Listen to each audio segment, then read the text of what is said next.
Waalaikumsalam warahmatullahi wabarakatuh.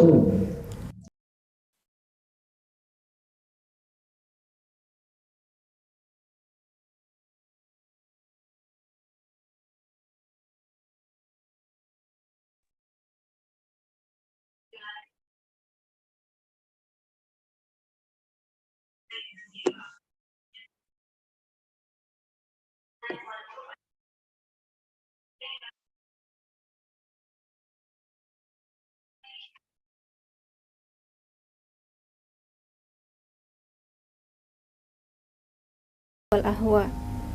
Alhamdulillah di pagi hari ini tidak ada kata yang pantas kita ucapkan selain bersyukur kepada Allah karena pagi ini Allah masih beri kesempatan kepada kita untuk menambah amal ibadah kita di tiap hela nafas kita, bahkan untuk senantiasa menambah zikrullah, menambah zikirnya kepada Allah, selalu mengingat Allah. Dan salah satu nikmat yang terbesar hari ini, pagi ini, yaitu nikmat kesempatan waktu untuk menunaikan seruan Allah, yaitu talabul ilmi faridatun ala kulli muslim. Alhamdulillah, Bintang Cendekia melanjutkan rangkaian acara bagian dari 20 tahun Bintang Cendekia dengan menghadirkan berbagai narasumber pilihan yang sangat menginspirasi kita. Dan alhamdulillah kesempatan ini tentunya tidak lepas dari campur tangannya Allah Subhanahu wa taala yang telah menguatkan tulang punggung kita semuanya untuk tegak duduk di depan layar kaca, baik itu handphone maupun laptop. Dan tidak terlepas itu semua, kesiapan mental secara psikis, juga semangat atau giroh menuntut ilmu, semua atas izin Allah Subhanahu wa taala. Dan ketika kita tidak mensyukurinya, maka azabnya sangat pedih. Alhamdulillah, salawat dan salam juga tidak lupa kita senantiasa sampaikan kepada Allah untuk menjadi wasilah junjungan Nabi kita Rasulullah Sallallahu Alaihi Wasallam dengan mengucapkan Allahumma sholli ala Muhammad wa ala ali Muhammad. Assalamualaikum ya Rasulullah, assalamualaikum ya Habiballah. Alhamdulillah, muadib dan muadibah yang semoga Allah rahmati, semoga Allah senantiasa ridhoi niat-niat tulus ikhlas teman-teman semua, khususnya di pagi hari ini. Perlu diketahui, dan ini semoga menjadi pemantik ya, giroh semangat kembali, bahwa ketika langkah kaki muadib-muadibah sekalian menuju Bintang Cendekia dengan niat menuntut ilmu, mendapatkan ridhonya Allah, maka bukan hanya malaikat ya mengaminkan, kemudian Allah bahkan menyebut nama-nama kita semua untuk diberikan banyak sekali kebaikan dan rahmat, tapi bahkan semut-semut, kemudian ikan-ikan yang ada di lautan itu berebut-rebut untuk mendoakan kita semua, menggugurkan dosa, mendapatkan kebaikan dan lain sebagainya. Masya Allah. Semoga ini juga menjadi semangat kita semua dalam mengilmui, melayakkan diri, memantaskan diri untuk menjadi seorang muadib yang hakiki, bahwa tidak akan pantas kiranya seorang guru memiliki rasa jenuh atau bahkan bosan dalam pelajari suatu ilmu, bahkan apalagi ini merupakan ilmu yang dimana akan berpengaruh besar bagi penentuan bagi keselamatan kita di yaumil akhir kelak.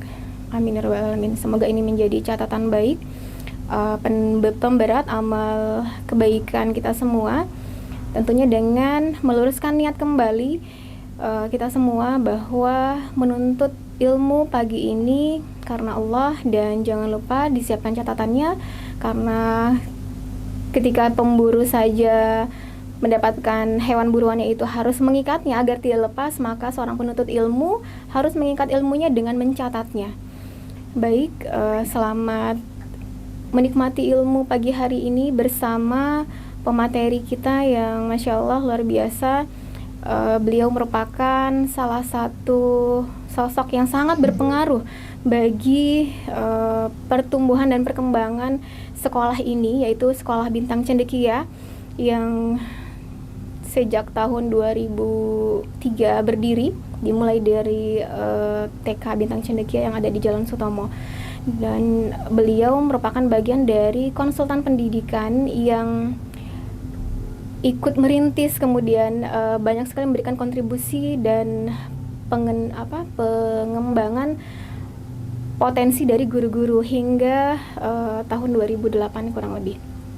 Semoga beliau senantiasa diberikan kesehatan, kemudian umur yang berkah, kemudian keselamatan dunia akhirat pastinya ya yang kita harapkan, karena beliau merupakan salah satu sosok yang berada di garda terdepan dalam pendidikan, dan beliau perlu kita perkenalkan. Dan bagi teman-teman yang pernah mengikuti materi beliau, mungkin yang sudah bergabung di Bintang Cendekia sejak tahun 2003, mungkin beliau merupakan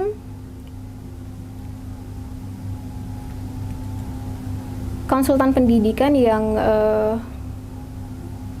bagian dari pendiri konsultan pendidikan, yaitu Growing Tree ya, Growing Tree yang bertempat atau berlokasi di Kota Bandung. Dan alhamdulillah beliau juga sekarang sudah berada di tengah-tengah kita. Semoga Allah berkahi niat baik beliau juga untuk tetap memberikan sumbangsi ilmu, wawasan, pengetahuannya, pengalamannya, dan masih banyak lagi ilmu-ilmu yang beliau miliki untuk tidak memberikan batasan ilmunya untuk kita semua hari ini. Baik, kita akan menyimak ya beberapa biografi yang mungkin yang perlu teman-teman ketahui. Beliau bernama Ibu Ira Cynthia SOS MPD. Beliau merupakan kelahiran Bandung ya, dan aktivitas terkini atau aktivitas hariannya yaitu sebagai CEO Eko Etno Lead Kemset ya, leadership. Jadi kalau dilihat secara biografi, sebetulnya saya juga agak kesulitan untuk membacakan saking banyaknya potensi beliau, mulai dari mengkonsultani hampir tidak kurang ya dari 21 sekolah gitu ya, baik yang ada di Bandung maupun di luar Bandung gitu ya, seperti di Pekanbaru, kemudian ada juga di Purwakarta gitu ya, dan masih banyak lagi. Dan salah satunya beliau juga pernah mengkonsultani sekolah ini, Bintang Cendekia.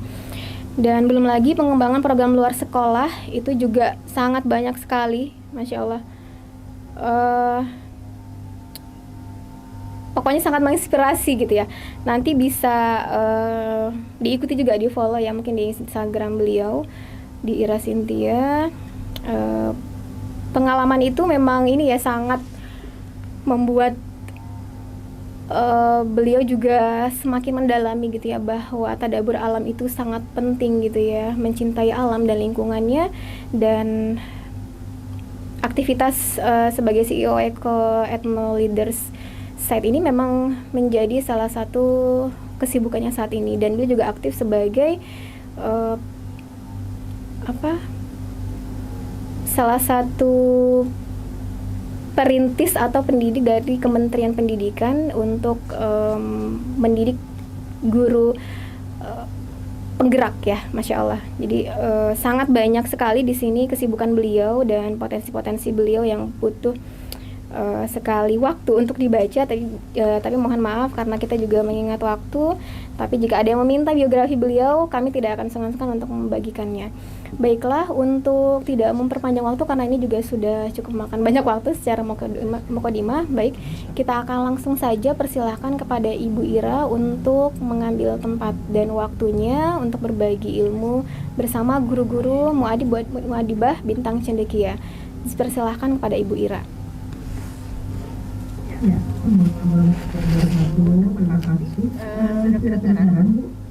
sudah Ibu.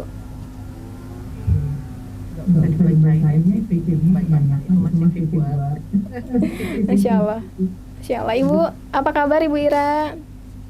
Alhamdulillah baik. Ini Ibu Sulis ya? Iya, Masya Allah. Sudah lama sekali ya tidak berjumpa Ibu. Iya, paling banget Bu Sulis. Jadi sudah bertambah umur ya Ibu. Masya Allah. Tahun ya nggak ketemu kayaknya. Ya, Iya. Terakhir sepertinya tahun 2008 ya, 2008 kurang lebih kita bertemu. ya tuh 2008. Masya Allah. Iya. Masya Allah, iya. Ya Baik. mau menyapa dulu nih Bapak Ibu semua guru-guru bintang cendekia, pasti banyak banget yang belum saya kenal gitu kan ya, karena dulu terakhir tahun berapa ya, 2008 itu ya Bu Sulis kita ketemu, kemudian berdiskusi dengan banyak guru-guru gitu dan melakukan banyak pelatihan. Memang sudah lama gitu ya, saya juga nggak tahu nih bintang cendekia sudah seperti apa, tapi kemarin sih ngobrol sama Bunda Ani, oh kurang keras. Oke, sebentar. Bentar, saya gedein dulu volumenya. Kurang keras ya. Wait. Oh, ini belum disambungin mic-nya sebentar ya. Ya, sekarang sudah keras. Masih kurang keras? Sudah kedengeran keras belum, Bu Suis? Atau masih kecil banget?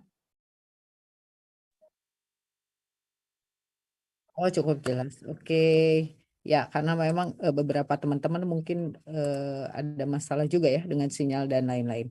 Ya, langsung aja mungkin karena waktunya sangat sempit, saya ada waktu sampai jam 11 ya, Bu Sulis. Diberi waktu untuk pemaparan ini sampai jam 11 ya. Izin, kayaknya ini agak nge-lag. Saya stop video dulu. Izin untuk share screen. Saya share screen sendiri ya. Iya. Oke, sebentar. Ya.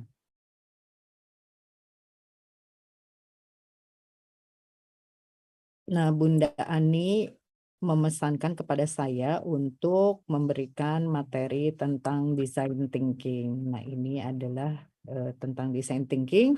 Sudah kelihatan, Bu? Oh iya, agak lama emang. Bentar, saya stop video saya. Sudah ya? Ya, oke. Apa sih design thinking? Terus apa sih kreativitas? Nanti mungkin Bapak Ibu bisa diskusi lebih lanjut. Tapi yang pertama, saya mau tanya, siapa? Ini semuanya Bapak Ibu pengajar ya di Bintang Cendekia atau ada yang dari luar Bintang Cendekia? Oh, semuanya BC ya. Oke. Ah, oke. Nah, siapa Bapak Ibu yang membuat RPP atau rencana pembelajaran hariannya copy paste? Pertanyaan dulu, jujur aja. Jangan malu-malu. Boleh dijawab di chat iya atau tidak. Kalau copy paste ya, kalau tidak tidak. Kalau kadang-kadang kadang-kadang silahkan. Boleh ditulis di chat. Siapa yang googling, kopas gitu ya. Ah, ini kayaknya menarik nih di kopas gitu. Wah, ini ada yang rombongan ternyata ya. Satu Zoom untuk beberapa orang nggak apa-apa. Yo, siapa? Nah, ya udah ada di chat. Tidak, wah keren.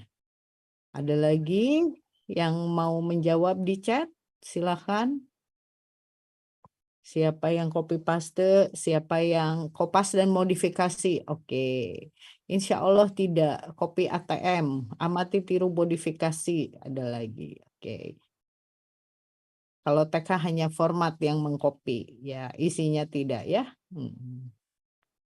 Oke, pertanyaan berikutnya.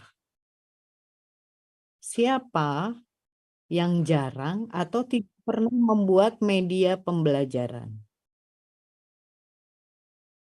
Tahukah Bapak Ibu media pembelajaran itu apa?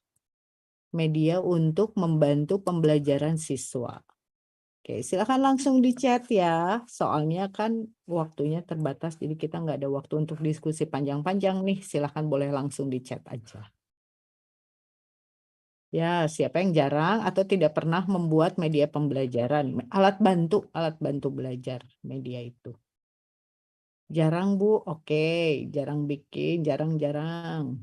Ya, sering, jarang, tidak pernah. Mungkin jawabannya itu ya. Oh ya, Bapak Ibu bebas mau boleh sambil minum, mau santai-santai aja ya kita ngobrol-ngobrol karena ini hari libur pagi-pagi gitu ya, biasanya santai-santai, sekarang harus merayakan milad dengan materi ya. Oh, jarang, kadang-kadang buat ya. Rata-rata menjawab jarang. Nah, sekarang pertanyaan saya, menurut Bapak Ibu masalahnya apa ya? Kenapa Bapak Ibu tuh jarang membuat media, terus lebih menyukai mengcopy paste PP? Ada yang mau resen? Mau kita diskusi sedikit? Ada satu orang yang mau menjawab, kira-kira ada masalah apa nih sehingga hal itu terjadi? Ya, silahkan. Ada yang mau menjawab, boleh langsung open mic atau mau ngacung dulu, raise hand, silahkan. Ya, ada tidak? Tidak ada? Oke. Tidak ada yang mau jawab. Masalahnya apa ya? Kenapa ya saya tuh jarang bikin media pembelajaran? Kenapa ya saya RPP-nya lebih suka nyontek gitu? Atau ya udah ATM aja? Atau amati tiru aja gitu, tidak pakai M? AT? Kayak ini ada yang menjawab. Oh jarang, kadang-kadang buat, kadang-kadang jarang. Kira-kira masalahnya apa? Keterbatasan waktu. Oke, ada yang menjawab waktu ya. Waktunya sangat sempit karena mengajar. Ini masih full day school kan, Bintang Cendekia? Masih ya, oke. Ya, Bu, betul. Keterbatasan waktu ya, atau sudah disediakan? Wow, sekolah dengan baik hatinya menyediakan media. Keren ya sekolahnya. Jadi ngapain bikin Bu? Ngapain kita menyediakan, toh udah disediakan oleh sekolah. Oke, sekarang kita bicara ekosistem sekolah. Ekosistem itu seperti ini. Ekosistem itu hal-hal yang melingkupi sebuah sekolah. Jadi di dalam sekolah itu kan sebetulnya subjek dari pendidikan adalah para siswa ya. Nah, yang sangat mempengaruhi siswa ini adalah yang berada di luar, di lingkaran luar ini. Ada orang tua, ada guru, ada kurikulum, kemudian lingkungan rumah, lingkungan sekolah, kebijakan pemerintah, itu juga mempengaruhi. Kan sekarang ada kebijakan baru nih dalam dunia pendidikan ya, bahwa pendidikan sekarang ada namanya kurikulum Merdeka Belajar. Nah, di BC ini sudah pakai itu belum? Sudah mulai pakai kurikulum Merdeka Belajar belum? Belum, Bu. Masih 2013 ya, berarti terakhir. Atau kompetensi atau kurikulum apa nih sekarang yang dipakai? Sekarang pakai kurikulum K13. Oke, pakai K13. Sudah disediakan belum? Oke.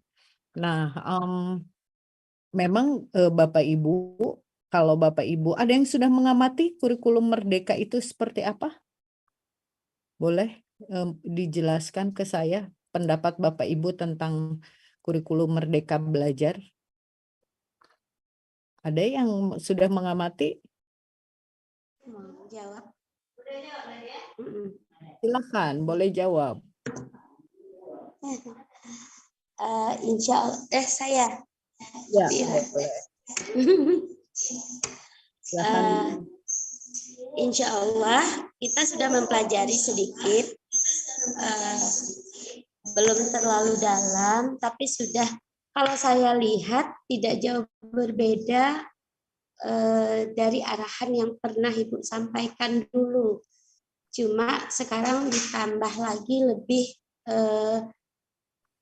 tambahan-tambahan dari Pancasila itu sendiri, lebih kreatif lagi, modifikasi lagi. Kalau untuk STEM, project, dan teknologi, insya Allah menyesuaikan dengan perkembangan sekarang. Sekarang kami baru mengkombainkan sedikit pembelajarannya, tapi untuk indikatornya sendiri masih memakai K13. Oke, memakai K13 Itu Bu. dan pembelajarannya di-combine ya. Kalau di BC masih pakai pendekatan project enggak? Insya Allah kalau untuk di TK kita tetap pakai soft project. Oh, pakai project. Kalau SD pakai mapel. Pelajaran. Betul. Atau project juga SD. Untuk SD saya kurang tahu. Karena ibu di TK ya. Oke. Yang guru SD siapa nih? Boleh kurikulum SD pakai pendekatan project, problem based learning atau apa sekarang nih trennya di BC? Ya, ada yang bisa menjelaskan?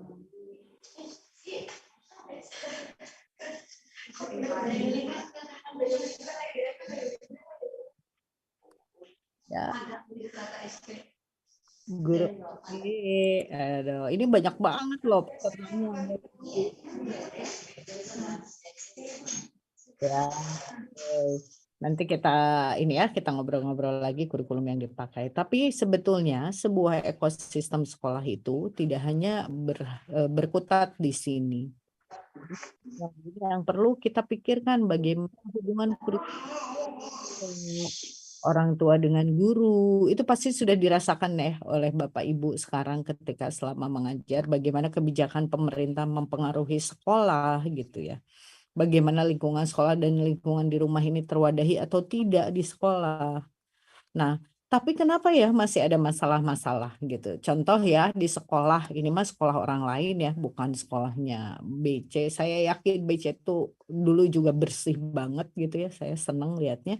Nah, ini mah di sekolah lain. Ini di sekolah lain sampah gitu ya bertebaran di sekolah gitu. Kenapa sih masih ada masalah sampah di sekolah gitu?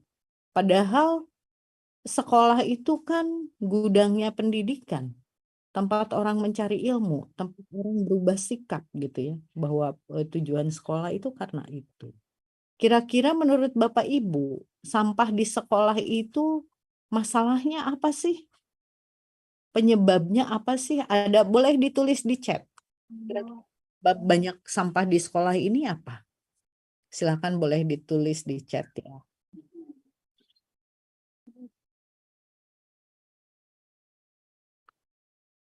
Boleh separuh nulis di chat, boleh kalau ada yang mau bicara juga boleh, silahkan.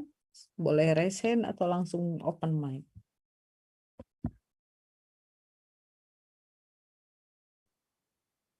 Ya, silahkan. Oke, sudah ada chat. Kepedulian terhadap lingkungannya kurang, tanggung jawab dan kepeduliannya kurang. Ya, oke. Ada lagi penyebab kenapa ini sampah bisa dibuang sembarangan gitu? Ada masalah apa sih di sana? Ya, boleh. Silahkan, ada yang mau jawab lagi?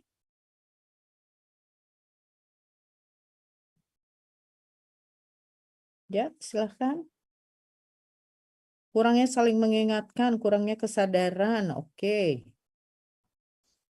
Tidak disiplin. Oke, ini jawaban-jawaban yang biasanya muncul ya. Tidak disiplin, kurang kesadaran, kurang banyak tempat sampahnya. Begitu ya biasanya. Habis Bu nggak ada tempat sampah di sekolah kami. Gitu.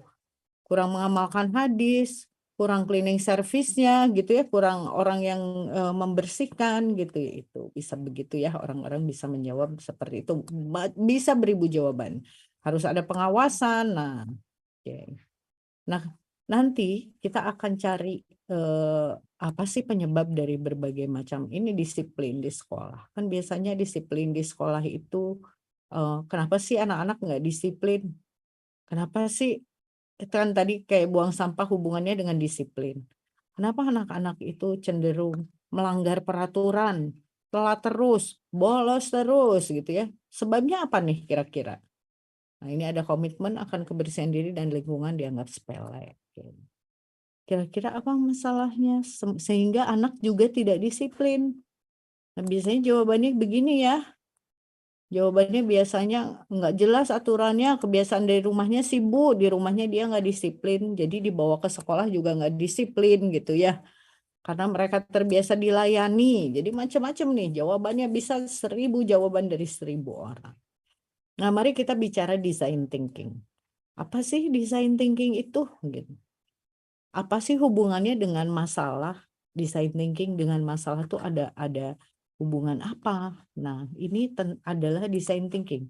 Design thinking itu adalah, kan pasti ibu bapak ketika berpikir, oh ini kayaknya kalau desain menggambar-gambar gitu ya, atau mendesain-desain gitu, atau apa ya gitu.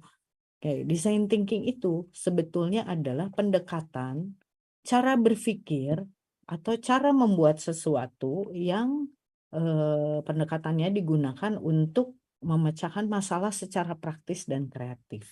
Gitu. Jadi bagaimana masalah itu dipecahkan dengan cara yang praktis dan kreatif. Jadi gimana caranya kalau ada masalah tadi kan ada masalah nih sampah. Gimana ya memecahkan masalah sampah secara praktis dan kreatif gitu. Gimana ya supaya masalah kesadaran itu jadi berubah, apa yang harus kita lakukan? Kan kita kadang mikirnya simpel ya. Nah, contoh deh, sekarang saya pengen tahu jawaban Bapak Ibu. Tadi kan masalah sampah, kurang kesadaran dan lain-lain. Kira-kira menurut Bapak Ibu solusinya gimana? Supaya anak nggak buang sampah sembarangan.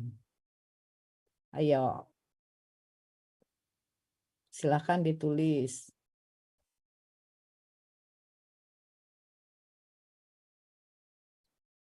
Ya, kira-kira solusi menurut Bapak Ibu apa nih untuk memecahkan masalah sampah di sekolah tadi yang berantakan? Boleh langsung menjawab, Bu? Boleh, langsung menjawab boleh, ditulis boleh, skill daur ulang. Oke, ada lagi yang boleh langsung jawab boleh. Kalau menurut saya yang pertama jelas harus ada kampanye untuk semua warga sekolah. Ya, Kemudian yang kedua melengkapi dengan sarana yang mendukung. Berarti disediakan spot-spot tempat buang sampah gitu ya, yang mudah untuk anak-anak menjangkaunya. Kemudian yang ketiga memberikan menggerakkan semua warga sekolah untuk memberikan teladan, menggerakkan pokoknya untuk memberikan teladan membuang sampah itu bagaimana sehingga memang itu menjadi budaya bagi semua warga sekolah. Selain mungkin memberikan bagaimana mengolah sampah. Nah, itu saya pikir untuk tahap berikutnya ya. Tapi yang pertama agar sampah tidak menumpuk, yaitu kampanye, kemudian menumbuhkan kesadaran dan menggerakkan semua warga sekolah sehingga bisa saling memberikan teladan yang baik. Mungkin itu, Bu. yes, bisa dengan kampanye ya, dengan tadi ada yang menjawab juga gimana kalau tempat sampahnya didekatkan, jangan jauh-jauh karena kalau jauh-jauh jadi males gitu ya si anak-anak untuk buang sampah. Nah, ini mengurangi penggunaan bahan atau alat yang berpotensi menghasilkan sampah. Oke, ini adalah salah satu dari solusi juga. Kita lihat film dulu ya sebentar. Soalnya kalau langsung share suka susah. Oke, sebentar.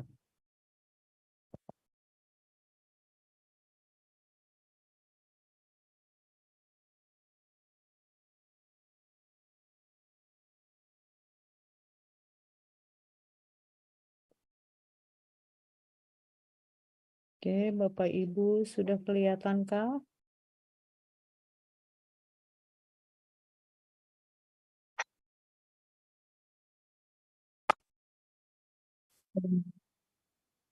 Coba diperhatiin gambarnya ya.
Nah, oke Bapak Ibu sudah Bapak Ibu sudah terdengar lagi saya? oke. Nah, barusan dari video yang barusan kedengeran nggak suaranya? Enggak, Bu. Enggak, Iya. Enggak kedengaran. nggak ada yang Karena bilang. belum checklist tadi Bu kayaknya. Coba tebak-tebakan Bapak Ibu, barusan sebetulnya video tentang apa? Tentang piano.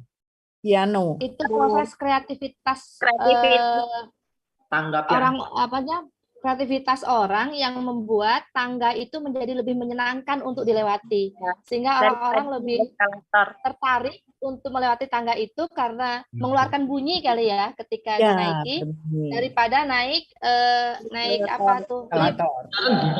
Eskalator. Dan ternyata itu lebih menyehatkan sebenarnya kan. Tuh. Nah, kira-kira masalah apa yang berusaha dipecahkan oleh tim tersebut? Ini ada masalah. Oh, ini supaya jantung sehat. Betul. Jadi nggak nyambung ya sebetulnya ya jawabannya.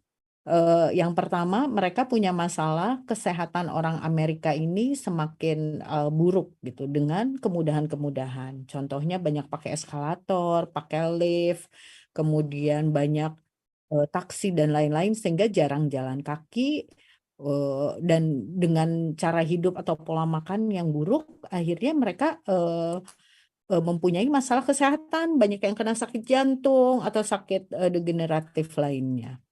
Nah, sekelompok orang berpikir, ini masalahnya apa? Oh, kenapa sih banyak orang sakit sekarang di sini, di negara ini? Nah, semua orang berpikir tentang itu.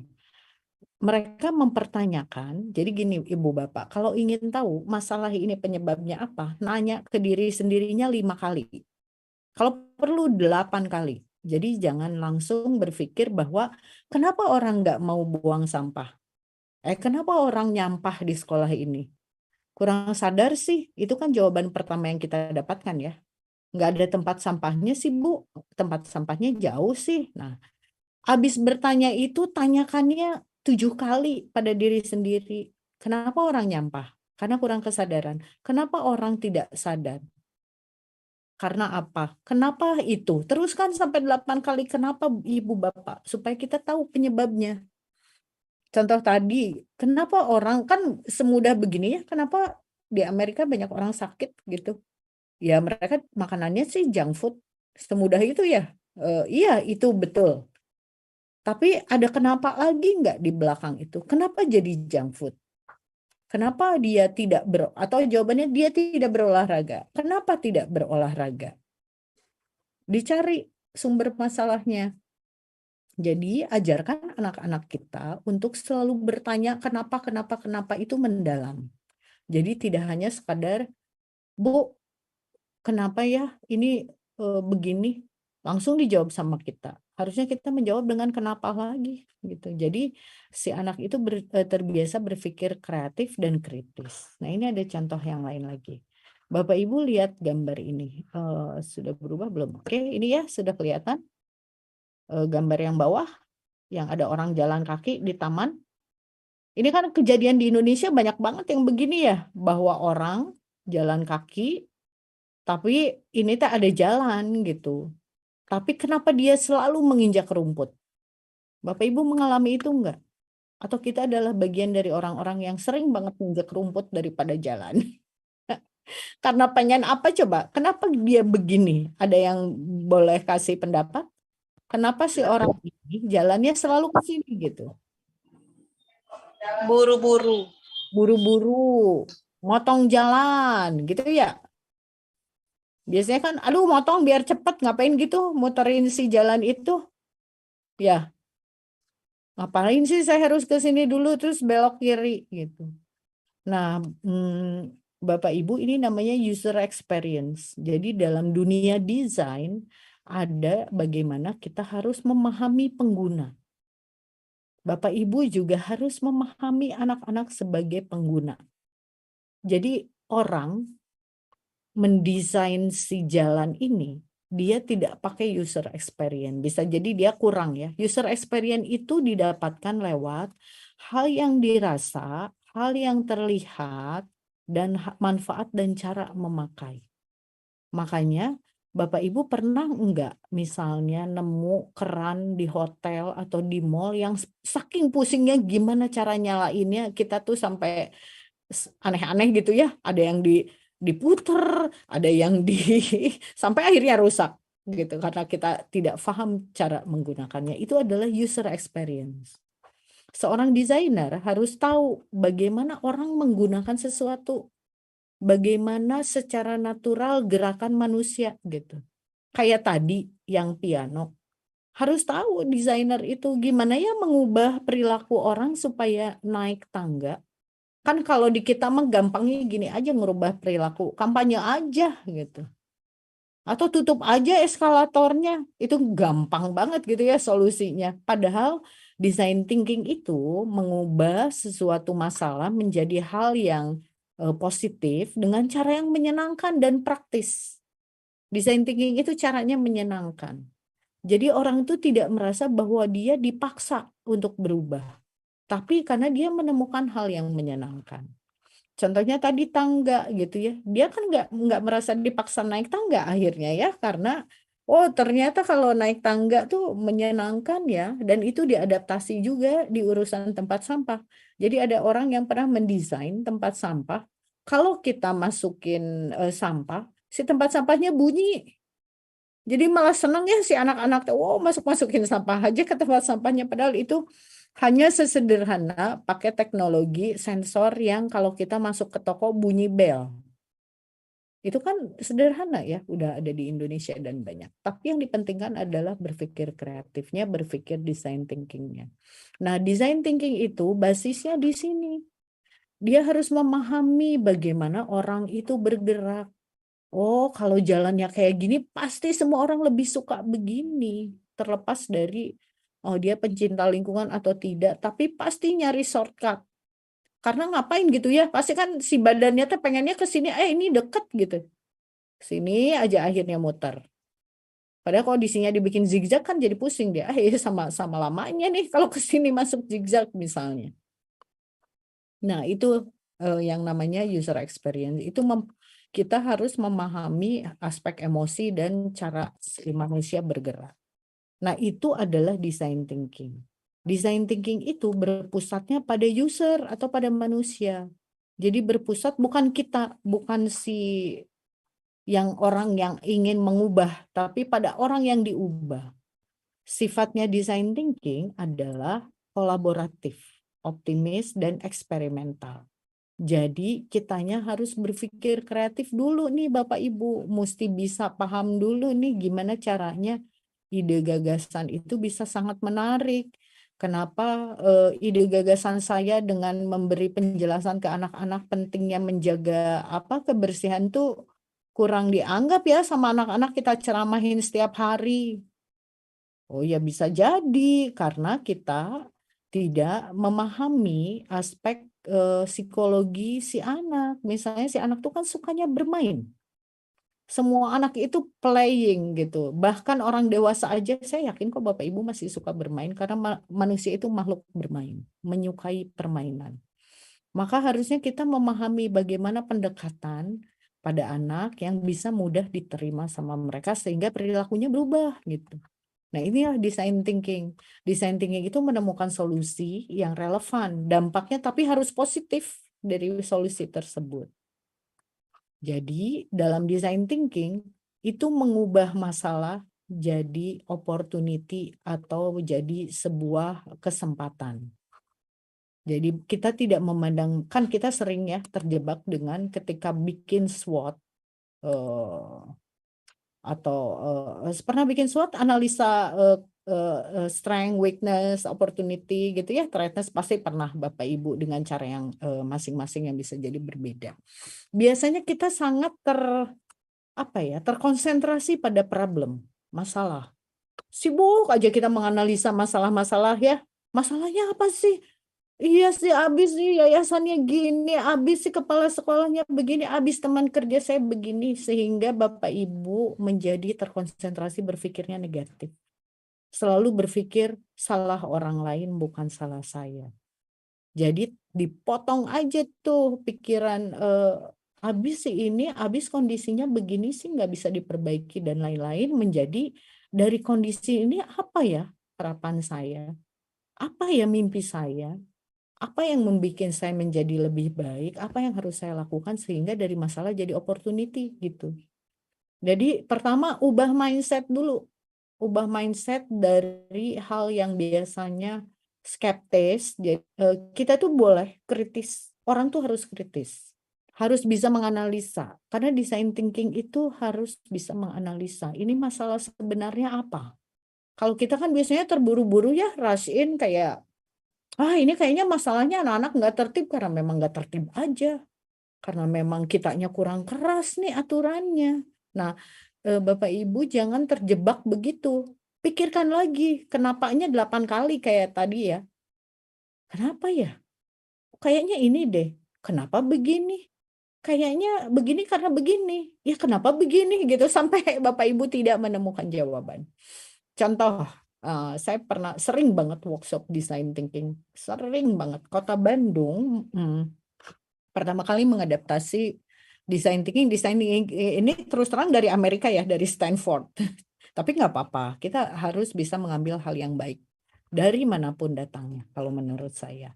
Nah, jadi ketika pertama kali datang ke Indonesia tahun 2013, kita di Bandung membuat workshop design thinking bersama Eric Weinberg. Jadi yang pertama kali menelurkan design thinking. Nah, di sana kami diajari bagaimana melakukan design thinking. Jadi waktu itu kami diberi judul mobilitas atau tentang kota kita. Waktu itu Bandung tuh kota yang pergerakan dalam kota dan tentang kota kita. Waktu itu Bandung adalah kota yang berantakan banget.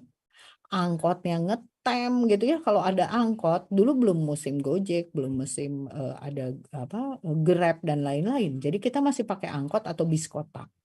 Bis kotanya umpel-umpelan Bapak Ibu. Kalau sekarang bis kan nggak boleh ada yang berdiri, harus duduk semua. Dan kemudian angkotnya juga angkotnya kalau ngetem tuh ngetem lama banget. Sampai kalau ada yang pernah ke Bandung tuh ya, misalnya udah ada yang naik nih 1 orang ke dalam angkot. Terus maju 20 meter ada gang lagi tuh. Itu supir bisa mundurin lagi angkot karena ada orang di belakang. Kebayang nggak? Di jarak yang cuman berapa kilo itu sampai hampir 1 jam. Tapi kita tidak punya alternatif lain selain angkot waktu itu. Nah, waktu itu kita bikin workshop tentang mobility. Jadi prinsip pertama dari design thinking adalah empathize. Empati itu apa sih Bapak Ibu? Merasakan apa yang dirasakan orang lain kan ya? Nah, prinsip utama dari design thinking adalah Bapak Ibu harus merasakan dulu si masalah itu pakai ini. Nih, pakai yang tadi di gambar ini. Ada pakai dirasakan oleh kita, oleh badan kita, dilihat, dirasakan, kemudian dicoba-coba. Nah, itu yang kita lakukan. Waktu itu ada berbagai tema. Ada yang temanya ke mobilitas atau angkot atau public transportation. Nah, ada yang temanya ke trotoar. Ada yang temanya ke taman kota. Jadi para peserta dibagi banyak kelompok, terus diminta nyebar tuh dalam 1 hari. Silahkan kamu pergi ke taman kota, silahkan kamu pergi naik angkot gitu ya. Dirasa-rasai oleh kami. Gimana sih rasanya duduk di taman kota gitu. Dulu taman teh, wah taman itu jelek banget dulu. Tempat orang, maaf, para gelandangan tidur gitu ya, bau pesing. Pokoknya banyak nyamuk dan sebagainya. Jadi itu peserta yang datang ke taman kota nggak betah aja pengen pergi gitu karena gatel lah apa gitu ya. Terus kami yang naik angkot juga ngomel-ngomel pas pulang. Wah, angkot tuh ternyata gitu ya di Bandung. Ini pesertanya dari banyak kota juga ada. Jadi mereka ngerasain bagaimana rasanya naik angkot. Ada yang nyoba naik sepeda. Coba kamu naik sepeda deh di jalanan Bandung. Aduh, kita mau disambar-sambar oleh angkot nih, mau ketabrak-tabrak nih. Jadi ketika kita selesai melakukan proses empati atau empathize, kita pulang. Kemudian oleh fasilitatornya ditanya, oke, kelompok yang naik angkot gimana rasanya? Kelompok yang ke taman bagaimana rasanya? Kelompok yang naik sepeda gimana rasanya gitu.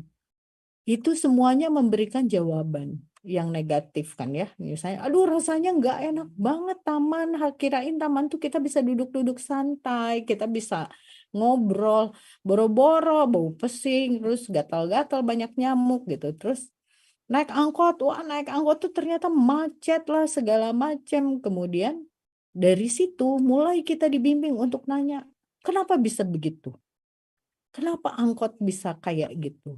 Kenapa taman itu bisa rusak seperti itu? Kenapa orang kalau naik sepeda disamber-samber sama para pengemudi mobil?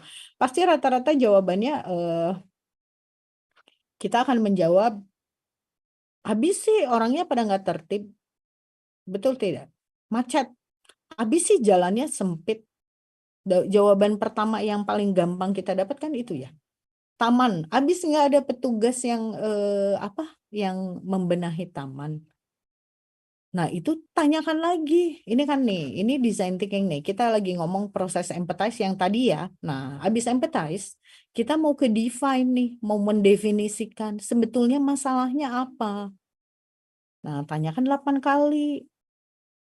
Kenapa angkot itu, kenapa jalanan di Bandung macet? Karena angkotnya ngetem-ngetem. Kenapa angkot ngetem-ngetem?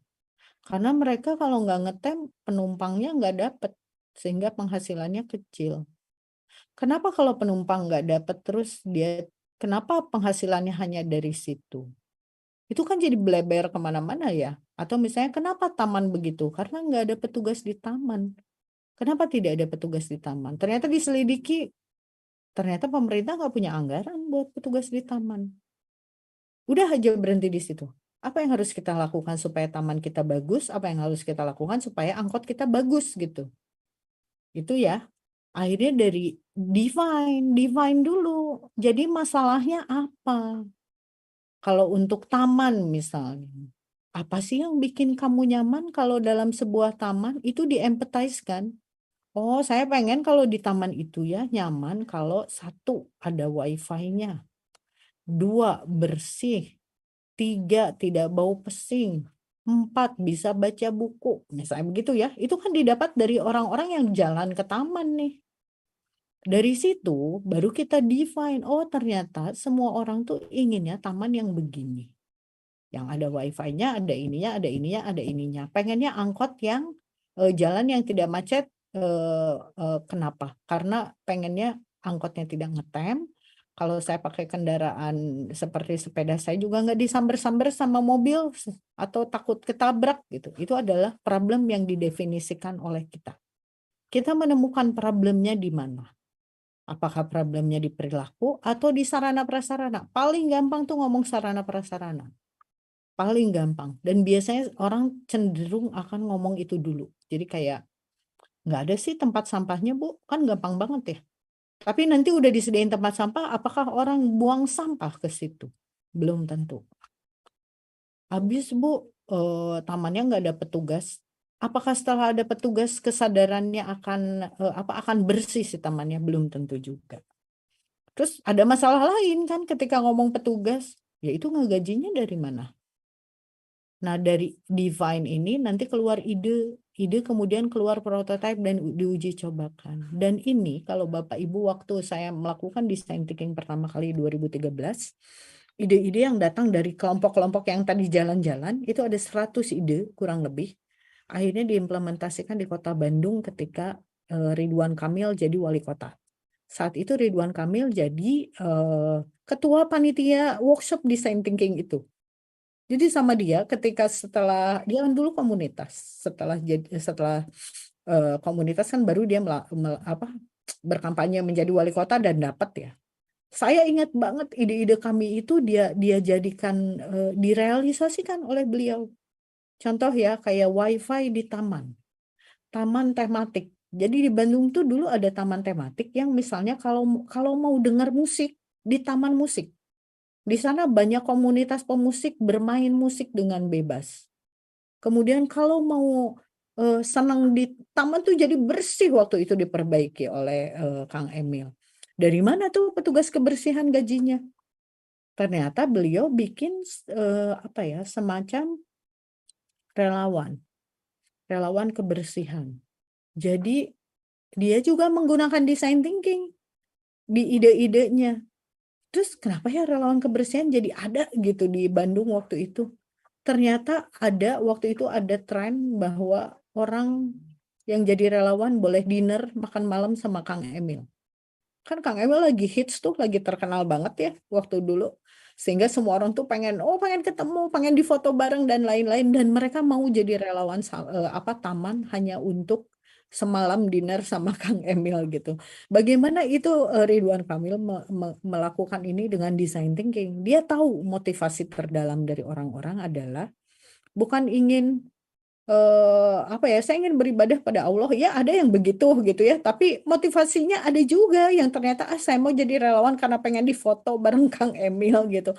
Saya jadi relawan karena bangga foto saya ditempel gitu sebagai man of this month gitu ya. Orang bulan ini yang berhasil membersihkan taman. Ada begitu. Karena tahu motivasi manusia terlepas dari urusan ini ria atau tidak ya. Tapi dia memahami bahwa manusia itu secara natural ingin dihargai. Dia memahami bahwa supir angkot itu secara natural nyari uang. Makanya dia ngetem gitu kan karena nyari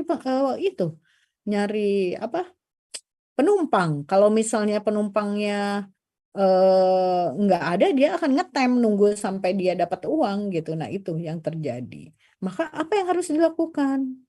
Sempat ada isu bahwa di Bandung supir angkot akan digaji seperti supir bus. Nah itu sebetulnya kalau digaji artinya supir angkot kan nggak akan diam gitu ya di pinggir gang karena butuh penumpang. Pasti jalan-jalan aja, mau ada penumpang mau nggak pokoknya jalan karena saya digaji. Sempat ada isu seperti itu tapi kayaknya belum terlaksana. Nah itu awal mula dari design thinking. Bagaimana kita berpikir kreatif untuk menghasilkan sesuatu. Nah, cara berpikir ini, cara melakukan ini sangat baik kalau kita biasakan pada anak-anak. Dia mencari secara mendalam penyebab dari ini, apa sih penyebabnya? Tapi gurunya dulu harus bisa mencari. Nah, ini design thinking. Ini kan ada isunya sampah, ada ekosistem. Ekosistemnya ada orang tua, guru, dan lain-lain ya. Dan ada juga data. Tapi ada design thinking, metode untuk mendapatkan solusi. Dan solusi yang sebetulnya nanti didapat tidak di sini juga, tapi di tengah solusi kreatif itu. Antara perbincangan dengan ekosistem dengan cara berpikir kreatif gitu. Itulah design thinking. Nah, untuk mendapatkan solusi yang kreatif, pasti kitanya harus kreatif dulu ya, Bapak Ibu. Nggak mungkin misalnya kita tiba-tiba kreatif aja. Ada kreativitas tuh ada. Sebetulnya semua orang itu pasti kreatif. Tidak ada yang tidak kreatif. Hanya selama ini disimpan atau tidak dilatih atau kurang dilatih. Sehingga kurang terasah daya kreativitasnya. Nah, apa sih yang harus kita lakukan kalau gitu? Ada yang bisa nah ini sebetulnya proses design thinking yang tadi. Apa sih yang harus dilakukan supaya kita bisa menjadi kreatif? Nah ini contoh. Ini masalah. Kalau kita nemu masalah, Bapak Ibu jangan pernah melihat dari satu arah. Coba mulai berpikir dari arah lainnya gitu. Jangan melihat masalah sampah. Ya nggak ada tempat sampahnya Bu. Iya gitu. Kenapa nggak ada tempat sampah? lihat ya, jadi cari lagi. Aduh, kalau dari sarana prasarana nggak ada tempat sampah. Dari manusia nggak ada kesadaran. Dari penempatan, oh tempat sampahnya jauh. Dari anak-anaknya, ternyata tempat sampahnya tinggi gitu. Nah, saya pernah design thinking nyari di sebuah tempat. Kenapa kayak gitu mirip? Kenapa sih padahal katanya udah ada TPS. TPS itu tempat pembuangan sementara ya. Kalau di Pekanbaru mungkin bentuknya box gitu ya, atau kotak di sudut RT RW gitu ya. Gitu enggak? Atau truk gitu misalnya. Nah, kalau di Bandung kan kotak gitu ada di beberapa sudut. Kenapa yang lucunya masyarakat itu selalu buang sampah di sekitar kotak itu? Pergi ke kotaknya tapi nggak pernah dimasukin ke lubang kotaknya. Heran banget gitu. Kita tuh sampai jadi si sampah tuh ada di jalanan gitu ya. Itu karena itu di pinggir jalan. Di jalanan bau gitu karena dia tidak tertampung ke dalam kotaknya. Nah, kalau Bapak Ibu tidak melihat, tidak mendatangi tempat itu nggak akan pernah tahu masalah itu sebabnya apa. Design thinking itu syarat pertamanya empathize. Datangi, rasakan dengan kaki, dengan mulut, dengan semua. Dirasain gitu. Karena tanpa observasi, tanpa merasakan, kita nggak akan tahu masalah sebenarnya itu apa. Dan ketika kita datang ke lokasi TPS, ternyata ditemukan di lokasi tersebut si tempat kotak TPS-nya itu ketinggian lubangnya. Jadi kan orang tuh masukin ada pintunya gitu ya, ada kotaknya tuh nggak ada terbuka gitu. Ternyata tinggi lebih dari 2 meter, kebayang nggak kalau masukin sampah gimana? Lempar kan. Sementara kalau dilempar kita kan pasti takut ya secara natural, aduh takut sampahnya kemana-mana malah kena diri sendiri gitu, bisa begitu. Jadi itu hanya sesederhana itu. Cuman tinggal dikasih pintu. Nah, sementara kalau kita ngelihatnya dari jauh, nggak datang ke lokasi, nggak ngerasain gimana buang sampah di situ, pasti kita akan menganalisanya macam-macam. Aduh, itu kayaknya kotak sampahnya kurang gede, kayaknya lokasinya terlalu jauh. Itu kan analisa yang dari jauh. Maka design thinking itu harus datang, harus merasakan. Kemampuan observasi anak itu akan akan dibina gitu, akan dilatih. Jadi ketika ada masalah, penyebabnya tuh bisa banyak banget gitu kalau kitanya bergerak ke lokasi gitu. Nah, ini tadi udah tahap menentukan. Nah, kalau kita biasanya ini sayangnya kita online. Kalau offline, Bapak Ibu bisa ketemu saya itu kita bisa cepat ini sebetulnya. Design thinking itu biasanya 3 hari. Tapi kadang kita lakukan dalam 1-2 hari dengan post-it experience. Jadi pakai post-it cara bergeraknya, cara menemukan masalah, mirip dengan tadi ya. Coba Bapak Ibu tuliskan bareng-bareng di chat kenapa ini sebabnya. Nah, itu adalah mirip dengan ini. Dibanding kalau misalnya kita suruh satu persatu bicara, kan akan lama. Nah, itu adalah metode diskusi bersama anak-anak. Nah, ini bagaimana sebetulnya dalam empati itu keterampilan yang dikembangkannya ini. Menjadi pendengar, menjadi pengamat yang baik. Karena anak-anak ketika proses datang ke lokasinya dia harus menjadi pengamat yang baik kan. Harus lihat, harus ngerasain, harus oh begini ya rasanya naik angkot, oh begini ya rasanya di tempat sampah ini. Kemudian anak belajar untuk tidak menyimpulkan terburu-buru apa sebabnya. Kemudian kalau ketika empathize biasanya kita ada wawancara, nanya-nanya, misalnya ke orang sana, Pak, biasanya di sini gimana sih orang buang sampah? Nah, Pak, kenapa ya ini begini? Nah, itu sebetulnya keterampilan yang dikembangkan di anak-anak. Jadi kalau Bapak Ibu ada indikator literasi, ini dapat banget gitu di design thinking. Mencari sesuatu, tidak menilai terburu-buru gitu ya. Kemudian keterampilan bertanya yang mendalam. Kalau sekarang kan kita kadang cuman diajarin tanya dong sebabnya apa, udah aja selesai, udah gitu dianggapnya selesai. Padahal keterampilan bertanya tuh bisa begini, dari 1, 2, 3, 4, 5, 6, 7, 8 aspek bentuk. Bisa nanya, ini bentuknya seperti apa ya? Itu pertanyaan anak TK. Ya, kalau cuman bentuk, warna, Jadi warnanya apa? Bentuknya bulat atau kotak atau apa gitu ya? Itu anak TK. Tapi harusnya kalau anak yang lebih besar SD sudah ke fungsi. Gimana Pak cara kerjanya mesin penghancur sampah ini? Sehingga kok sampahnya masih belepotan, sehingga kok sampahnya air sampahnya malah ada di jalan misalnya. Itu kan masalah. Kalau design thinking itu sebetulnya basisnya di masalah Bapak Ibu. Kalau nggak ada masalah nggak ada design thinking. Ada masalah yang ingin dipecahkan. Nah ini cara bertanya untuk menggali sebetulnya. Jadi empathize itu salah satunya menanyakan. Nggak harus selain dirasa-rasakan juga ditanyakan.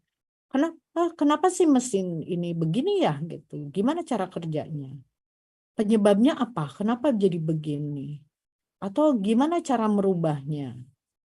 Terus bagaimana sih hubungan antara ini dengan ini? Lebih jauh ya kalau misalnya anaknya sudah besar.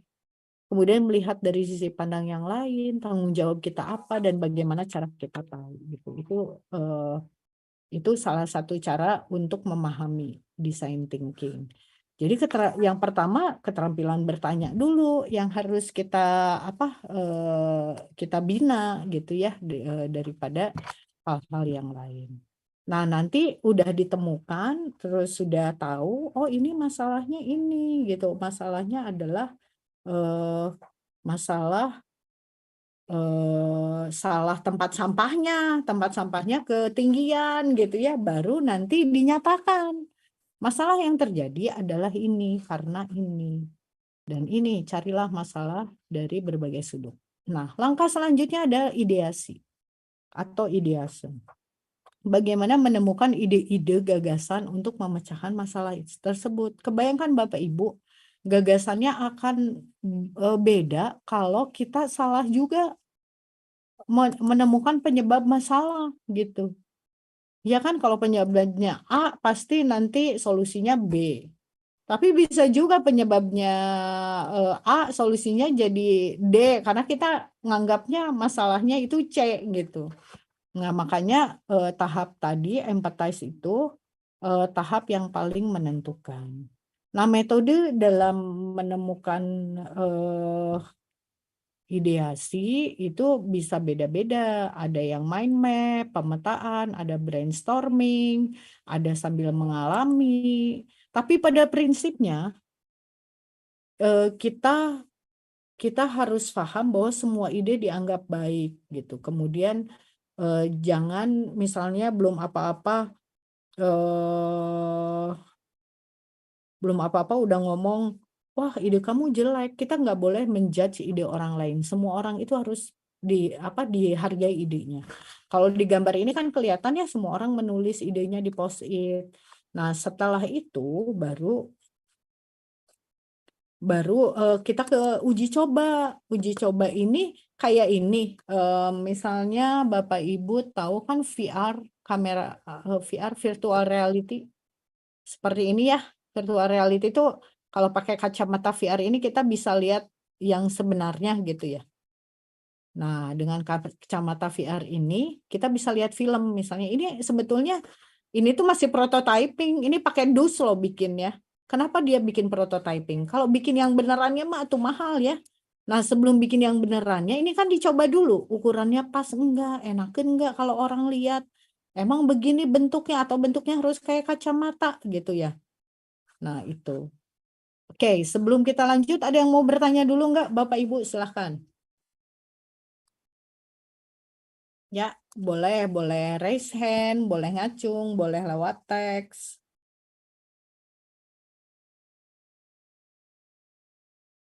Ya, ada yang mau nanya lagi?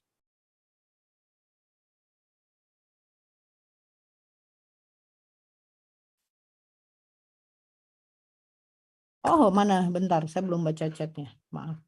Bagaimana caranya jika sebuah sistem yang ada menjauhi sikap kolaboratif?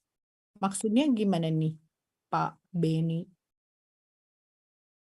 Boleh dijelaskan maksudnya aturan atau ketentuan sebuah sistem yang nggak boleh kita kerjasama? Ya emang kalau nyontek sih nggak boleh ya kolaboratif dalam ini. Oke. Apa beda design thinking dengan problem solving? Itu juga. Nah, yang pertama dulu. Sistem gimana sih? Boleh saya dikasih contoh sistem yang tidak memberi ruang untuk kolaborasi? Ya, Pak, siapa tadi yang nanya? Sorry. Pak Beni, silakan. Boleh dijelaskan. Ya, silakan Pak Beni.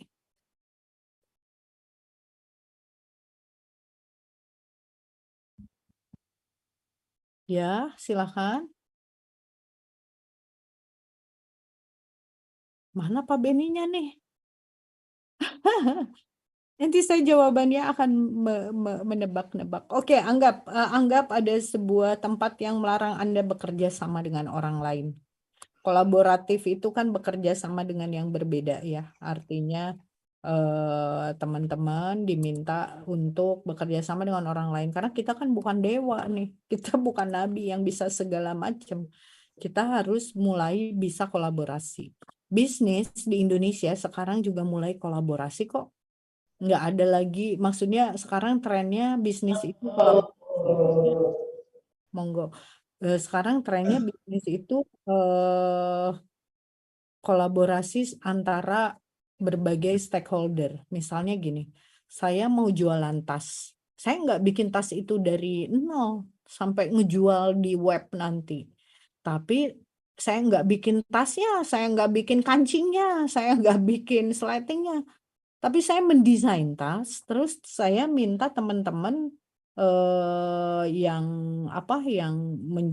yang membuat tas atau pertama bahannya saya nyari ke teman-teman yang jualan bahan, kancingnya ke jualan kancing, kemudian yang menjahitnya ke tukang jahit dan menjualnya ke orang lain, itu kolaboratif. Jadi menurut saya sih lebih baik sistem kerja itu udah pakai gaya kolaborasi, jangan pakai gaya yang sendiri-sendiri gitu. Karena zaman sekarang udah udah tidak musim orang bekerja sendiri. Kita membutuhkan orang lain. Oke, ada pertanyaan lagi? Sudah cukup Pak Beni? Ya, terima kasih Bu atas penjelasannya. Ya. Ada lagi Pak Beni yang perlu mau dijelaskan soal kolaboratif ini? Untuk sementara cukup Bu. Oke. Apa beda design thinking dengan problem solving? Design thinking adalah salah satu bentuk untuk memecahkan masalah, metode untuk memecahkan masalah dengan cara yang praktis, cepat, dan kreatif. Sebetulnya itu.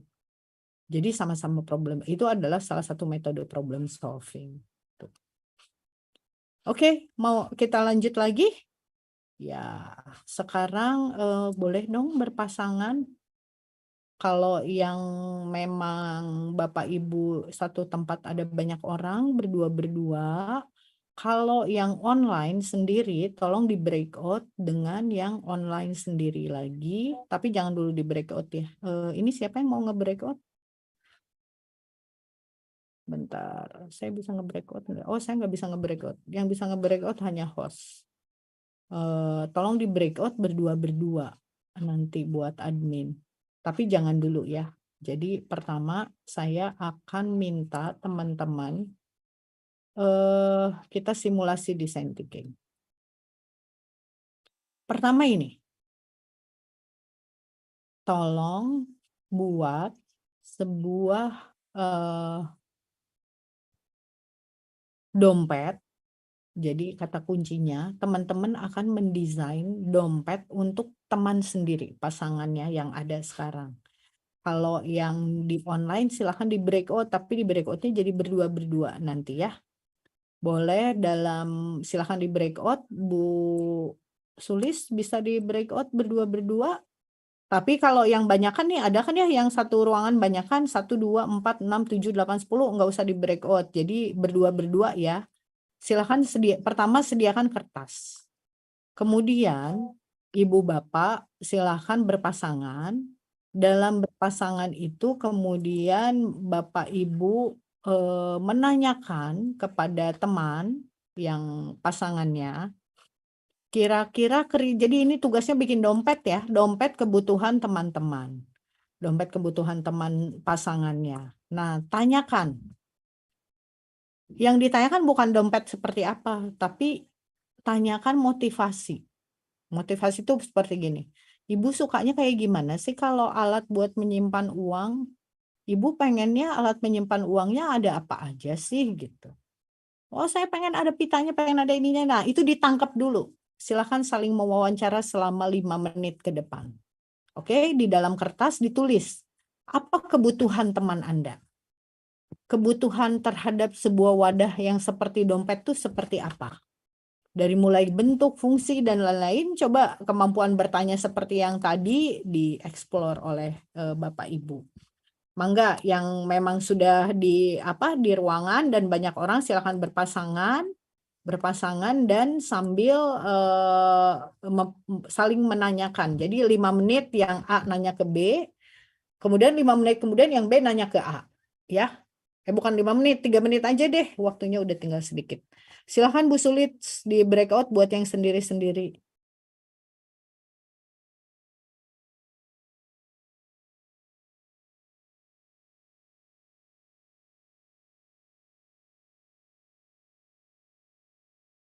Ya, sudah selesai.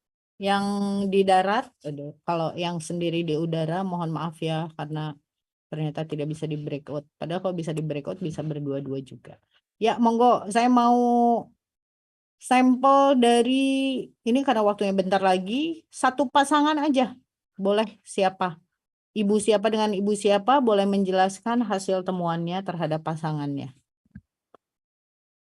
Siapa yang mau? Monggo. Satu pasangan aja. Bu Fitriani. Nice. Ini ada nih yang depannya ada tulisannya Bu Fitriani. Boleh di-unmute ya yang mau menjelaskan.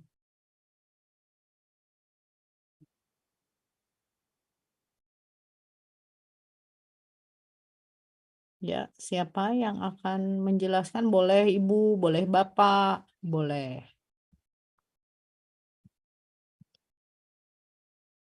Yuk, ada? Ditunjuk ya. Karena tidak ada. Yang berdua aja deh. Nah, Bu Fitriani dan Bu siapa nih pasangannya? Di-unmute Bu, belum di-unmute mic-nya, silahkan. Ya, boleh. Kok nggak ada suaranya? Nggak ada suaranya.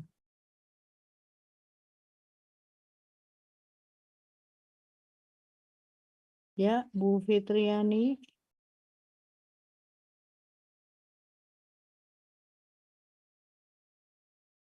Mana ya? Hilang. Bu Fitriani dan Fitriani, silahkan. Nggak kedengeran, Bu. Saya nggak bisa dengar.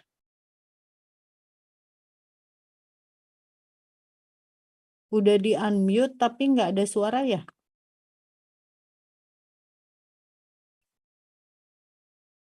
Itu di-mute.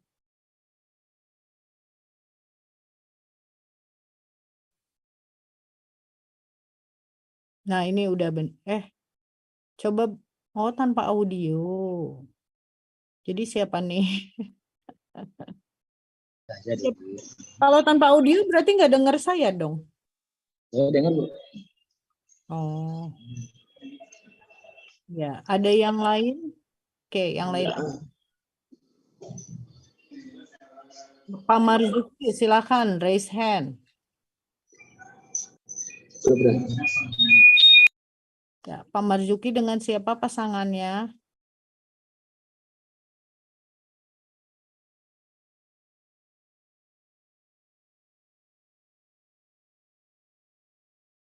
Ya.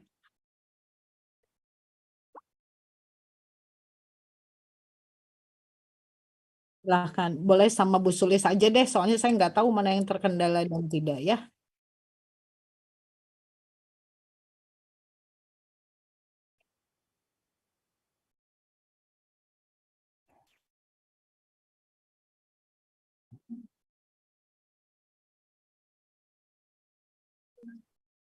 Udah dengar, Bu? Izin, Bu, suaranya sudah kedengaran? Sudah kedengeran. Oh, oke, silakan Bu Devi dan Bu Anita. Gantian ya. Baik, kami berdua sudah melakukan sesi tanya jawab tentang dengan pilihan dompet, desain dompet kami masing-masing. Yang pertama, data yang saya dapatkan itu dari Ibu Anita untuk desain dompetnya. Beliau menginginkan dompetnya banyak bilik atau ruang atau tempat. Kemudian ukuran uang kertas tersedia. Lalu ada juga tempat uang kecil, uang receh. Lalu disediakan tempat foto walaupun cuma satu. Lalu ada tempat kartunya. Dan untuk warnanya cenderung warna gelap, seperti warna hitam, dompet ataupun coklat. Bentuknya petak panjang, tidak pendek. Kemudian kalau ada pilihan resleting atau seperti amplop, beliau bebas, tidak menjadi masalah. Yang penting warnanya saja tidak menjadi warna merah. Kemudian yang paling pasti tidak pakai tali, sehingga dompet ini bisa dimasukkan ke dalam tas. Silakan Bu Anita. Selanjutnya itu adalah ciri-ciri atau dompet pilihan dari Bu Devi, yaitu untuk ukuran, Bu Devi menyukai ukuran yang pendek, praktis. Bu Devi menyukai dompet yang praktis, tapi yang memiliki banyak manfaatnya, bisa dibawa masukkan dalam tas dan juga dibawa ke dalam kantong atau dalam saku seperti itu. Dan untuk warna, Bu Devi menyukai warna yang soft atau warna pastel dan juga warna netral seperti hitam dan coklat. Dan juga ada untuk fitur atau fitur itu ada tempat foto, tidak suka pakai tali dan tidak banyak makan space untuk di dalam tas atau tidak tebal seperti itu. Untuk dompet dari Devi itu. Ya, sudah. Nah, itu adalah tahap pertama dari kalau yang tadi empathize. Saat Bapak Ibu berempathize adalah menggali dari temannya. Apa sih pengennya, apa yang diinginkan, apa sih keperluannya. Misalnya, oh keperluannya ternyata wadah yang saya mah nggak pernah bawa duit, bawanya kartu doang misalnya. Maka dompet seperti apa nanti yang akan didesain oleh Bapak Ibu misal. Atau, oh saya mah pengen dompet tuh bisa muat handphone, bisa masuk kunci rumah, bisa masuk uang koin gitu ya. Nah, kalau pengen segala bisa masuk atau bon-bon yang belanjaan bisa masuk juga. Nah, Bapak Ibu jangan ragu untuk berpikir di luar garis atau batas atau out of the box. Bahwa bisa jadi teman kita tidak butuh dompet, butuhnya tas kecil gitu. Jadi Bapak Ibu jangan terjebak dengan oh kita akan mendesain dompet nih gitu. Padahal ternyata setelah kita ini ada yang namanya dig deeper. Jadi setelah kita bertanya, kita juga harus menanyakan lebih dalam gitu. Misalnya apa perasaan kamu terhadap dompet itu, ada cerita nggak sih? Tapi karena ini waktunya sedikit ya, jadi kita nggak bisa gitu simulasi agak lama. Jadi misalnya bisa cerita nggak sih ada masalah apa dengan dompet gitu. Saya tuh sebetulnya kalau dompet itu ya, saya orangnya pelupa. Pasti aja kelupaan nyimpen, pasti aja tercecer-cecer. Bisa begitu ya itu.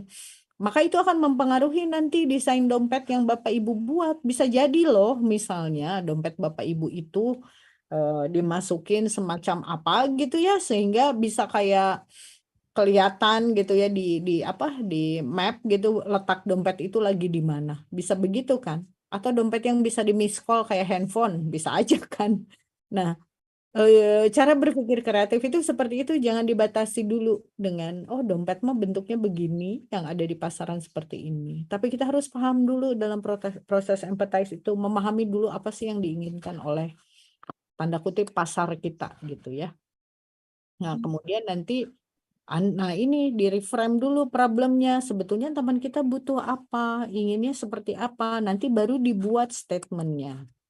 Oh, bahwa teman saya ternyata membutuhkan wadah untuk semua keperluannya dalam satu satu tempat.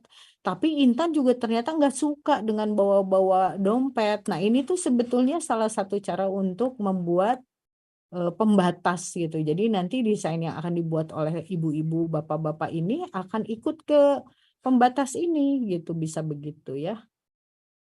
Nah, nanti coba bikin 5 gambar dompetnya seperti apa nih, setelah tahu kebutuhannya apa, baru nanti diperlihatkan ke temennya. Gini bukan, dari 5 gambar ini mana yang paling tepat gitu. Hasil dari wawancara. Nah, baru nanti terakhir udah ada desain yang final gitu. Nah, itulah cara berpikir design thinking. Tapi kalau untuk anak-anak sebetulnya itu lebih ke, ini udah masih banyak atau materinya masih berapa lembar ya? 64 lembar, 20 lembar lagi. Tapi nantilah kapan-kapan kita sharing lagi ya. Cuman yang jelas, design thinking itu hanya alat untuk membuat anak-anak kita berpikir lebih kreatif. Anak-anak kita menjadi seorang problem solver. Jadi seorang yang bisa memecahkan masalah, tapi dengan cara memecahkan masalah yang jauh lebih kreatif daripada yang biasa kita lakukan sehari-hari. Gitu dulu mungkin ibu-ibu pengenalan, ibu bapak pengenalan tentang design thinking. Monggo masih ada waktu, kalau masih ada waktu kali ya Bu Sulis, mangga saya kembalikan ke Bu Sulis.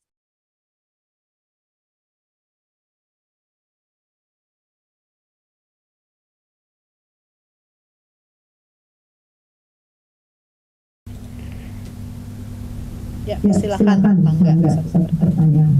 Ayo. Pasti bingung. Karena design thinking ini adalah metode yang biasanya tidak dilakukan secara online. Kalaupun dilakukan secara online, waktunya berjam-jam ya. Tidak. Ya ini malah mengenalkan saja bahwa ada metode yang bisa digunakan di sekolah, gitu ya. Problem based learning pendekatannya. Ya, silakan. Ada yang mau bertanya?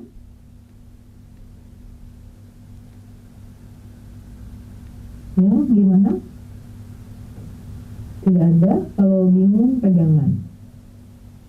Tapi yang jelas gini, Bu Sulis, bahwa berpikir kreatif itu adalah kita harus mulai belajar berpikir dari berbagai jurusan gitu ya.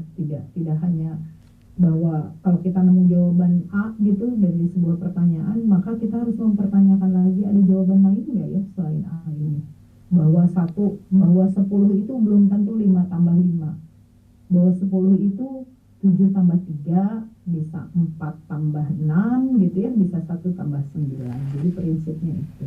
Memberi banyak choice atau pilihan jawaban pada anak-anak, bahwa jawaban itu tidak ada satu gitu. Tidak ada yang benar semutlak-mutlaknya kecuali Allah. Itu baru benar yang mutlak. Oke, tidak ada pertanyaan, mungkin mangga Bu Sulis kalau tidak ada pertanyaan. Iya, baik. Sepertinya Ada, teman. Bu? Boleh? Oh, Boleh sebentar bertanya. baik, silahkan. Baik, terima kasih Bu Sulis. Jazakillah Bu Ira untuk materinya. Ini Bu Ira mungkin mau bertanya. Suara saya jelas ya? Jelas, Bu? Ya, jelas Bu. Cukup jelas. Begini Bu, kalau yang saya tangkap, design thinking itu kan berarti mungkin kita kan harus mengamati gitu ya, melihat dan mengamati. Kemudian kita menemukan masalah. Dari masalah itu kemudian kita mencoba untuk merenung kira-kira ini nih apa penyebabnya, dari kalau Bu Ira tadi bilang ya kita harus melihat dari berbagai sudut gitu ya. Kaitannya dengan seorang guru. Murid kita itu kan di kelas ada 20, 24 lah maksimal kalau di Bintang Cendekia. Tentu kalau melihat problem pembelajaran itu bisa jadi ada 24 masalah. Kalau kita mau menyelesaikan masalah setiap siswa kan berarti harus membutuhkan waktu yang panjang. Kemudian menemukan cara yang kreatif untuk menyelesaikan masalah itu juga butuh waktu dan tenaga gitu ya Bu Ira. Kalau kaitannya dengan penyelesaian masalah problem kelas agar itu bisa menyentuh semua siswa gitu ya, tanpa semua siswa dengan dengan latar belakang gaya belajarnya itu seperti apa Ibu gitu, maksudnya yang lebih efisien gitulah ya, sehingga tidak membutuhkan waktu yang panjang bagi kita guru untuk bisa merumuskan gitu ya penyelesaian masalah pembelajaran yang cukup kreatif lah begitu Bu. Kadang-kadang kan kita juga seringnya terjebak dengan masalah keseharian seperti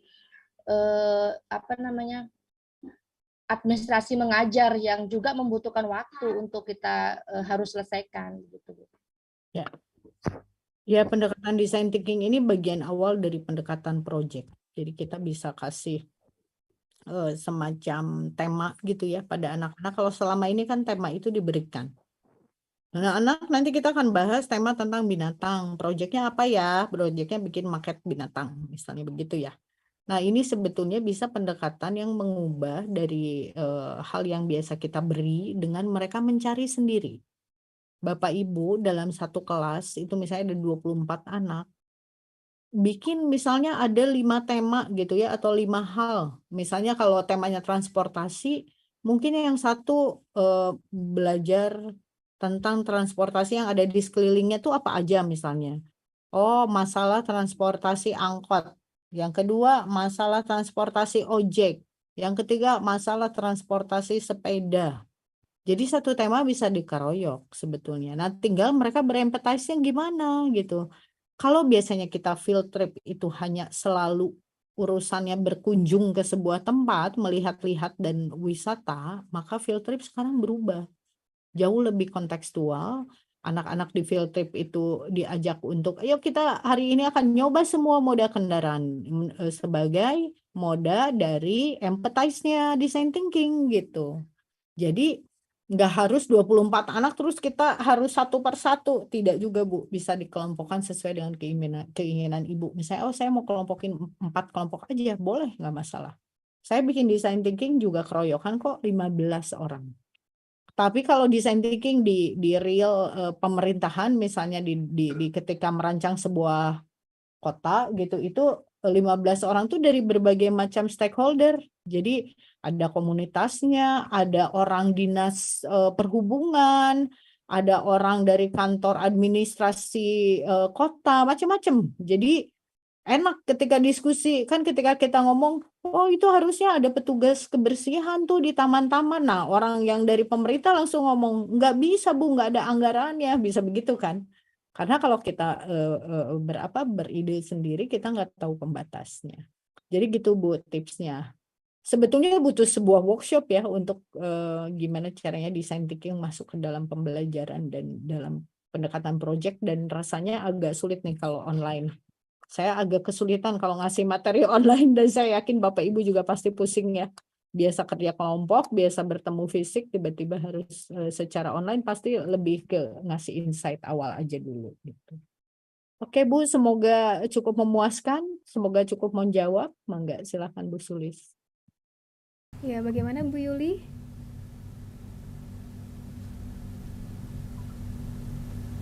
Untuk sekarang cukup Bu, meskipun memang benar kata Ibu, kayaknya nggak cukup lewat online gitu ya.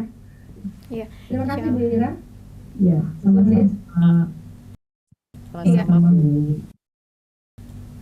Baik, insya Allah kita akan jadikan momen ini menjadi awal ta'aruf kita ya tentang design thinking yang dimaksud.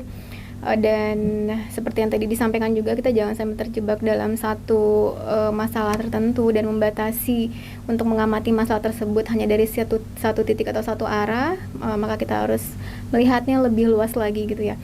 Saya jadi teringat dengan sosok panglima besar kita ya, salah satunya yaitu Muhammad Al-Fatih, di mana beliau dengan teguhnya melakukan ide yang out of the box gitu ya, bahwa dari idenya yang mungkin orang lain itu berpikir tidak mungkin, tapi baginya mungkin, dengan melayarkan perahu pasukan-pasukannya ke atas bukit-bukit ya, yang itu akan melemahkan titik benteng terlemah gitu ya, Masya Allah. Jadi dalam Islam itu juga memang kreatif itu tanpa batas ketika itu masih dalam koridornya gitu ya, apalagi untuk melakukan futuhat atau melakukan penaklukan ya, asalkan tidak melebihi dari batas kreativitas yang ditentukan oleh syariat gitu ya. Artinya tetap menjaga norma-norma atau nilai-nilai keislaman kita sebagai muslim untuk menghasilkan kreativitas yang sesungguhnya, baik dari ilmu yang telah dibagikan oleh Bu Ira. Dengan segala kekreativitasannya, sebetulnya beliau ini sangat enak sekali gitu kalau untuk diajak ngobrol, berbagi ide. Pokoknya kalau deket Bu Ira, kita tuh ngerasa bisa ya gitu ya, oh iya ya, kenapa ya nggak gitu, oh iya juga ya gitu. Pasti idenya tuh sangat banyak gitu, dan banyak sekali ide-ide yang out of the box juga ya, ketika sesuatu atau dirasa itu tidak mungkin, ternyata itu bisa dilakukan gitu ya. Kemudian dengan segala keilmuannya, beliau juga bisa berbagi ilmunya hingga ke pelosok-pelosok negeri terpencil sekalipun gitu ya, Masya Allah. Dan saya juga jadi teringat pesan dari Kiai Haji Imam Zarkasi bahwa metode itu lebih penting daripada materi ajar gitu ya, tapi guru itu lebih penting gitu ya dari metode. Dan ternyata ada yang lebih penting lagi gitu, yaitu ruh guru itu sendiri, yang ternyata ruh itu lebih penting dari guru itu sendiri gitu ya. Maka kita sebagai seorang pendidik, sebagai guru, terus mendekatkan diri kepada Allah untuk meningkatkan ruhiyah kita gitu ya, dengan salah satunya mentadaburi, mentafakuri alam gitu ya, seperti yang Bu Ira lakukan saat ini, Masya Allah.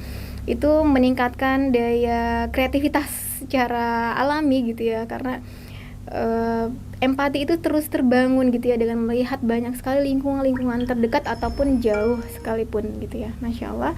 Jazakillah khair kepada Ibu Ira atas ilmunya hari ini, semoga Allah catat menjadi amal jariah dan dibalas dengan surga, amin ya rabbal alamin. Terima kasih. Salam juga untuk Pak Isan. Pak Isan juga termasuk salah satu guru kami. Beliau merupakan suami dari Ibu Ira yang kreatifnya nggak kalah keren gitu ya, Masya Allah. Beliau juga salah satu dari konsultan pendidikan kami. Mohon kirim salam juga untuk Pak Isan. Semoga diberikan kesehatan dan keberkahan ilmu juga pastinya. Juga untuk anak-anak tercinta ya Ibu. Ya, amin. Terima kasih Bu Suli. Bapak Ibu. Jika Ibu ingin melakukan aktivitas selanjutnya, mangga. Jazakillah khair. Terima kasih semuanya. Saya mau pamit live dulu. Terima kasih ya. Sampai ketemu lagi. Assalamualaikum warahmatullahi wabarakatuh. Waalaikumsalam warahmatullahi wabarakatuh.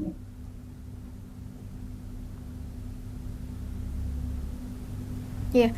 Baik teman-teman semuanya, alhamdulillah dengan keterbatasan waktu, mohon maaf juga kita di awal tadi waktunya agak molor karena ada kendala teknis di awal, tapi semoga ini tidak mengurangi rasa keingintahuan kita semua untuk mengetahui lebih jauh apa itu design thinking gitu ya, menurut pandangan Islam itu sendiri.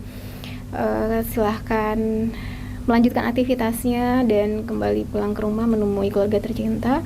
Mohon maaf waktu yang tersedia mungkin tidak maksimal, tapi mudah-mudahan tidak mengurangi keberkahan yang penting itu. Wallahu a'lam bishawab. Kita tutup dengan istighfar. Astaghfirullahalazim, astaghfirullahalazim, astaghfirullahalazim alladzi la ilaha illa huwal hayyul qayyum wa atubu ilaih. Dan doa penutup majelis, subhanakallahumma bihamdika asyhadu alla ilaha illa anta astaghfiruka wa atubu ilaik. Alhamdulillahirabbil alamin. Assalamualaikum warahmatullahi wabarakatuh.